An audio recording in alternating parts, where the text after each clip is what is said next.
So I want to deal with one of the stupid arguments that I find particularly annoying that people are making all over the place about this whole Iran situation. And I want to read a tweet from someone for whom I genuinely do have a great deal of respect. And that is Adam Kinzinger, former Republican congressman. And, you know, this is a guy who put it all on the line to oppose Donald Trump. He knew, he served on the January 6th committee, you know, and all of that. And he knew he was committing political suicide, but he stood on principle. He had courage that you know, most Republicans did not. It was basically him and Liz Cheney, those were the only two who stood up at the time. And so for this and other reasons, I have a great deal of respect for him. I don't agree with him on everything, but I don't agree with anybody on everything. But I have a great deal of respect for him. But, you know, he is in full support of Trump's attack on Iran. And he wrote this. He wrote, "If you would have opposed this attack if Obama did it, you can oppose it now. If you're opposing it for partisan reason alone, you are part of the problem in this country." Now, to a degree, I guess I agree with that. If you're doing anything for partisan reasons alone, then you're not doing it on the merits, or you're not doing it on principle. And that's, to me, always, you know, bad.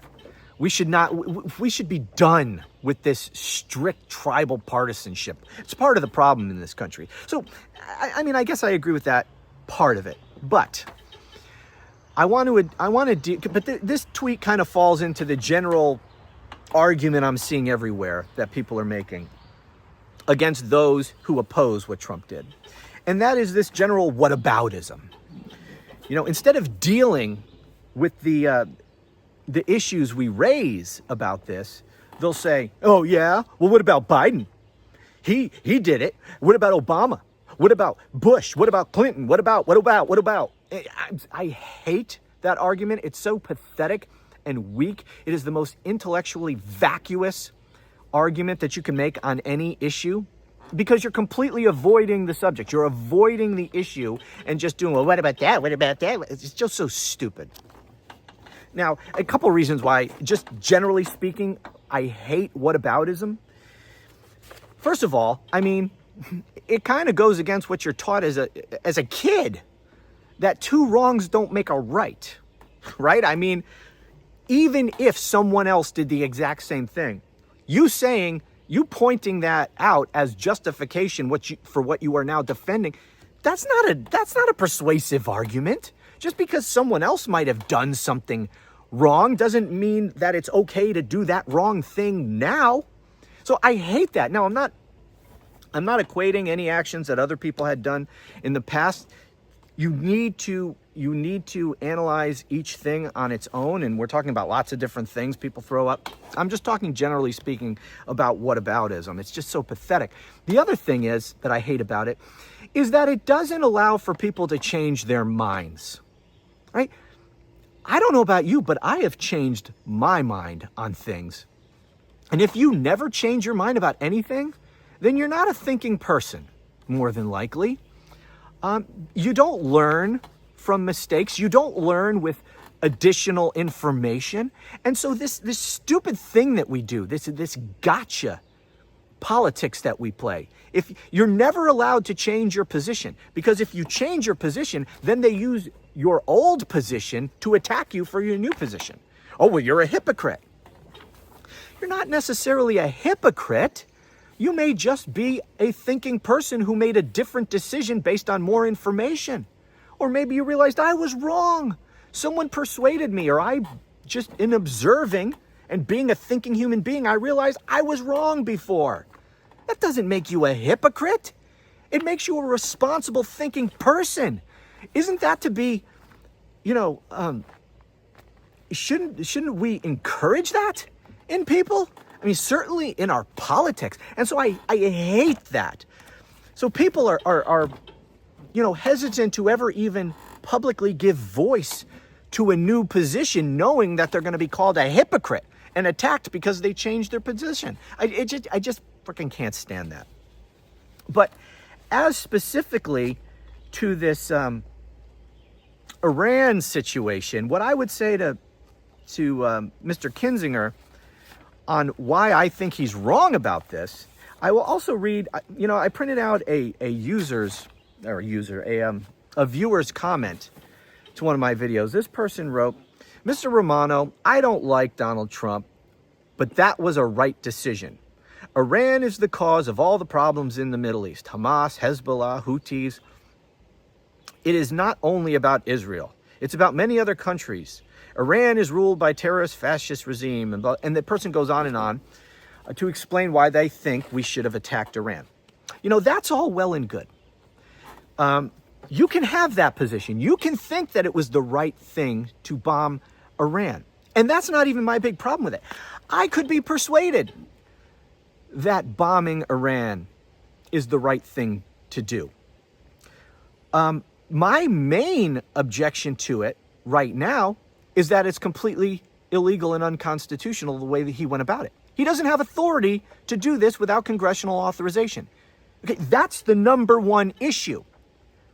You don't even have to get to the merits of whether it's a good idea to take this action against Iran, because in the first instance, it was illegal to do it this way. So, if Mr. Kinzinger and this viewer who left this comment believe, if Donald Trump agrees with them, as he says, that it was the right thing to do to bomb Iran, then go to Congress and make that case.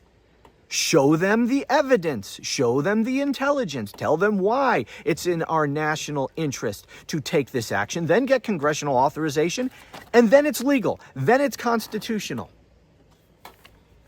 But the way it was done, I'm sorry, but I will never condone lawlessness. I will never condone violating the Constitution just because I may agree with the outcome. And to what Mr. Kinzinger said here, where he said at the end that if you are opposing this for partisan reasons alone, then you are part of the problem in this country. I'm sorry, but anyone who is condoning lawlessness and violating our Constitution because you may agree with the action taken, then you are part of the problem in this country. Now, maybe Adam Kinzinger thinks that this is legal and constitutional. He's wrong about that if that's what he thinks. It's not. And I've explained here before why it's not, and I don't even think it's a close call. Mr. Kinzinger knows a lot more about me than a lot of stuff, but law and the Constitution I do not think is one. I think he is very wrong here, as is this viewer. But that's the big problem here. Well, as I say, I personally could be persuaded that attacking Iran is the right thing to do. But we've been provided no evidence that it is. All we've been provided is Donald Trump saying that Iran was this close to getting a nuclear weapon. Well, I'm sorry, but the word of a convicted felon, pathological liar means nothing to me. That's not persuasive in the least. But we've been offered nothing other than that. In fact, Donald Trump saying that is in direct contradiction of what his director of national intelligence, Tulsi Gabbard, who I don't have any respect for, but nonetheless, she testified under oath. Donald Trump's handpicked, he nominated her, testified under oath to Congress not long ago that Iran was nowhere close to attaining a nuclear weapon. And of course, she has been silenced for obvious reasons. So those are the two pieces of information we have from this regime about the stated reasons for why we needed to attack Iran. And, when Trump was asked about this aboard Air Force One, Tulsi Gabbard told Congress they're not close to having a nuclear weapon. Trump said, I don't care what she said. I'm telling you that they are. Based on what? Based on nothing. They've provided us no evidence. In fact, Pete Hegseth was asked in a press conference right after the bombing, what intelligence do we have? What new intelligence do we have? Because Tulsi Gabbard just recently said this, and now you're saying we have to attack because they're close to getting a nuclear weapon. What intelligence is there? And where did the intelligence come from? And Keg's breath made very clear in his response, his rambling, non-answer response, that there is no intelligence to support that. So why anyone, and why Mr. Kinzinger, who knows full well who and what Donald Trump is, who willingly ended his career in order to take a principled stand against Donald Trump. He knows who Donald Trump is. Why he would take Donald Trump's word for it? I don't understand that. That makes no sense. Anyway, those are my thoughts on this. I cannot stand whataboutism. Really pisses me off. And the most important thing right now, to me, about this whole Iran thing is the fact that it's flagrantly illegal and unconstitutional. And that should piss you off, whether you agree with attacking Iran or not. That's a secondary point. Anyway, thanks for watching. Talk to you again soon.